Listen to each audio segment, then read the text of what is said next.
सिद्धि की शादी के बाद वो ससुराल चली जाती है। पीछे रह जाती है भाभी रानी। सिद्धि के ससुराल जाते ही भाभी कहती है, अरे वाह जी वाह, सारे कपड़े मेरे। हाय रे पैंट, अरे वाह वाह, मजा आ जाएगा।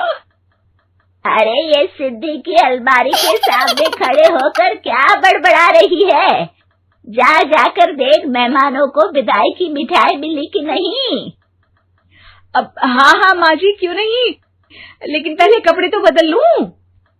अब रानी आ जाती है सिद्धि के उन कपड़ों में जो वो ससुराल जाने से पहले घर छोड़ जाती है। अरे रानी, कुछ दिन रुक जाती। अरे ये तो सिद्धि बिटिया को मैंने ही दिया था, बड़ा ही फबता था उस पर, तुझ पर तो कुछ खास नहीं लग रहा। अब वो ना मेरे सारे कपड़े गीले थे तो सोचा पहन लूं। वैसे भी सिद्धि को कौन सा दिन पुराने आउटडेटेड कपड़ों को पहनना है। वैसे भी ये सूट तो मैंने तभी पहना था, वैसे खास है भी नहीं ये। हाँ ठीक है, लेकिन ना मेरी सिद्धि पर तो जमता था। सारे मेहमान चले जाते हैं और सिद्धि ससुराल से मायके पहली बार आती है। अपना घर, अपना कमरा, अपनी अलमारी। ये बोलकर जैसे ही सिद्धि अलमारी खोलती है तो सामने उसके कपड़ों की जगह कुछ और ही रखा होता है। माँ, जरा कमरे में तो आना। सास और रानी वहां पहुंच जाते हैं। रानी ने पहनी होती है सिद्धि की जींस और टी शर्ट। अरे भाभी, ये क्या? ये तो मेरी बड़ी ही महंगी टी शर्ट है, इसे आपने घर में क्यों पहनी है?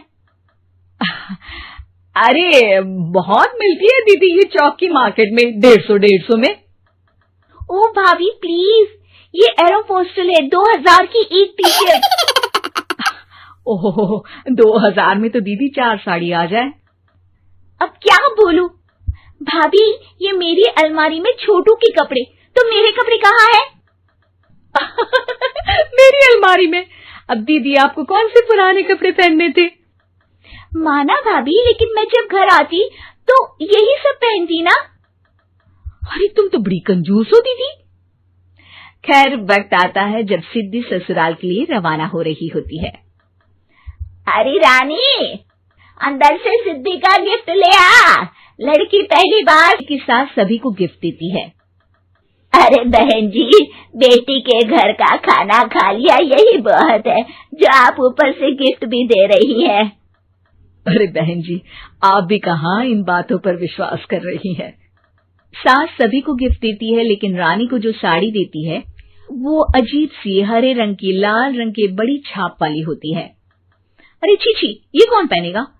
सासू माँ को तो जरी वाली इतनी सुंदर, और मेरे लिए ये नौकरानी वाली। अरे भाभी, दरअसल मैं जब भी घर आती थी आप वापसी में ऐसी ही साड़ी देती थी ना, तो माँ ने सोचा कि आपको आपकी पसंद की ही साड़ी क्यों ना दी जाए। बेचारी रानी, बोलती भी तो क्या। सिद्धि और सास रानी का चेहरा देखकर हंसने लगती है, तो रानी समझ जाती है कि अपने ही बिछाए जाल में वो फंस चुकी है।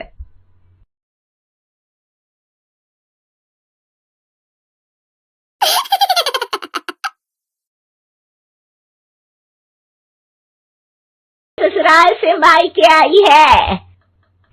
रानी अंदर जाती है और एक सिंपल सी साड़ी लेकर बाहर आ जाती है। ये लीजिए माँ जी। सास बेटी को गिफ्ट देकर ससुराल भेजती है। अगले दिन रानी एक सुंदर सी साड़ी पहनकर सामने आती है। अरे रानी, ये तो वो साड़ी है जो मैंने सिद्धि को देने के लिए दी थी जब वो ससुराल ले जाती, लेकिन ये तूने कैसे पहन ली? अरे माँ जी, ये साड़ी तो मुझे बहुत पहले से ही पसंद थी, लेकिन चिंता ना करिए, मैंने सिद्धि के लिए भी अच्छी सी साड़ी दी है। हाँ। तभी सिद्धि का फोन आता है। क्या माँ, कुछ अच्छा तो दिया होता ससुराल ले जाने के लिए। अरे पहले दिखा दिया होता। यूं चमकते हुए पैकेट में नौकरानी वाली साड़ी मत दिया करो माँ।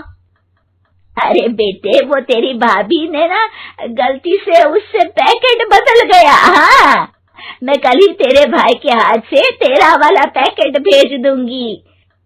अरे रहने दो माँ, आई एम श्योर भाभी ने अभी वही साड़ी पहनी होगी जो तुमने मेरे लिए रखी थी। तुम तो समझ नहीं पाई उनको। खैर छोड़ो, मैं ज्यादा बोलती अच्छी नहीं लगती, रहने दो, आपको उन्हीं के साथ रहना है, फिर बात करेंगे। सास को रानी पर गुस्सा आ जाता है। वो उसके कमरे में जाती है जहाँ वो शादी का एल्बम देख रही होती है। रानी, मार्केट जाकर एक ऐसी ही साड़ी लेकर आ, कल प्रतीक जाकर सिद्धि के घर दे आएगा। अरे क्यों माँ जी, कितनी साड़ी देनी है दीदी को? यहाँ कोई सेल लगी है क्या? अरे चुप कर, मेरे बेटी के हिस्से की साड़ी खुद पहन ली, अब ज्यादा ज्ञान बांट रही है। एक दिन सिद्धि का फोन आता है। माँ, मेरी सास ने आप सबको खाने पर बुलाया है। सारे लोग सिद्धि के ससुराल पहुंचते हैं। खाना खाकर वो लोग निकल रहे होते हैं कि सिद्धि